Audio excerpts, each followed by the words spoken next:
Boa tarde, pessoal, tudo bem? Hoje eu tô aqui para falar um pouquinho para vocês da narrativa de humor. Algumas turmas já tiveram a oportunidade de ver a minha explicação em aula e já iniciaram as suas produções, outras não, por conta do horário, que não são as aulas nos mesmos dias. Então, eu vou retomar esse conteúdo e vocês vão realizar aí em casa, certo? Para entender um pouquinho sobre narrativa de humor, eu pedi para que vocês lessem o texto do Bisavô e a Dentadura, lá da página 61, 62 e 63, certo? Na história, conta que existia uma família, né, na cidade de Minas Gerais, Montes Claros, em Minas Gerais, e essa família reunia-se em uma fazenda, né, um sítio, provavelmente, e nessa fazenda eles se reuniam em mesas grandes e fartas, né, de doces, feijoada, tutu de feijão, doce de abóbora, goiabada com queijo e outros doces peculiares que são citados lá na história. Depois disso, vem o conflito. O conflito da história é o seguinte: o vovô, todas as noites, ele deixava a sua dentadura, né? Ele deixava a sua dentadura dentro de um copinho. Então, essa rotina dele acabou virando uma piada entre a família, né? Porque todo mundo tinha receio de tomar água no copo, em algum copo, e o copo ser o mesmo que o vovô usava para descansar a sua dentadura todas as noites. De tanto que as pessoas ficavam falando e fazendo piadas com essa situação, certo dia o vovô fez o quê? Parou de usar dentadura. E aí, ao parar de usar a dentadura, todos ficaram meio apreensivos, né? Chateados, pediram desculpa pro vovô, dizendo que não iam mais fazer essa brincadeira, né, com eles. E mas o vovô só observava, né? Só observava. Para encerrar a história, o vovô acaba soltando aquela velha piadinha, né? Ele solta uma piadinha dizendo assim: Olha só, vocês ficaram aí preocupados, né? Que eu fiquei sem dentadura todo esse tempo, e estão tomando água tranquilo aí, né? No copinho de vocês. Mas todo esse tempo que eu fiquei sem dentadura, eu deixei a minha dentadura dentro do filtro. Aí, esse final gera o humor da história, né?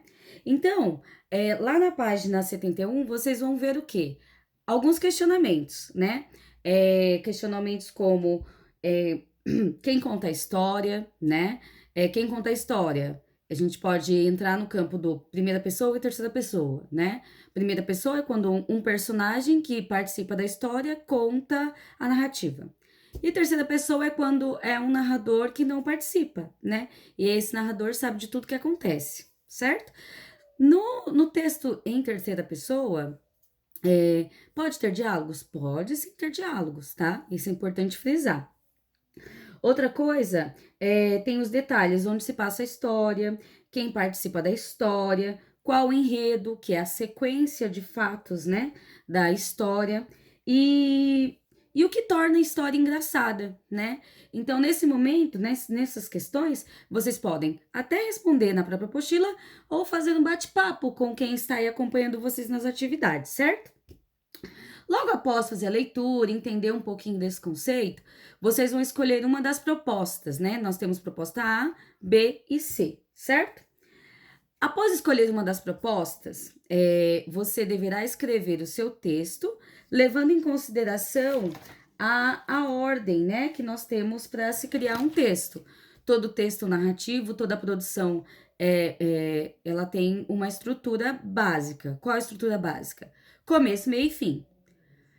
Nós chamamos também de introdução, desenvolvimento e conclusão. Então, no início da sua história, se você escolher uma das propostas que já tem personagens, o local, você vai situar esse personagem, vai situar esse local, pode dar nome aos personagens, tá? Pode dar nome ao local. Quanto maior o número de detalhes, melhor a sua história fica. Tá? Então, no primeiro parágrafo, você vai apresentar os seus personagens, você vai apresentar o local e vai dar uma introdução da situação inicial. No próximo parágrafo, no segundo parágrafo, que é o desenvolvimento, você vai contar os detalhes sobre os fatos envolvendo o conflito existente. Quando eu falo em conflito, o conflito não precisa ser um problema muito grande. O conflito pode ser a garota que perdeu o sapato, O conflito pode ser o gato que subiu no telhado. O conflito não é uma coisa, digamos, ruim. É algo que aconteceu e deixou o leitor apreensivo ali na história.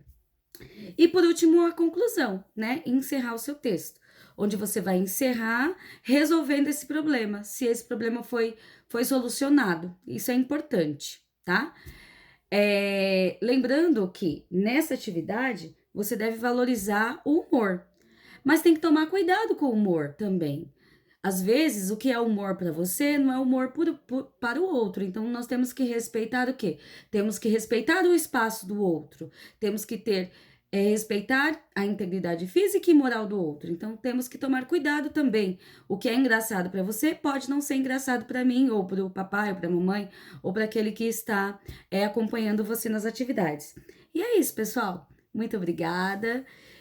Estou à disposição, tá? Qualquer dúvida, manda um recadinho lá na escola que a tia Rita passa para mim, ok?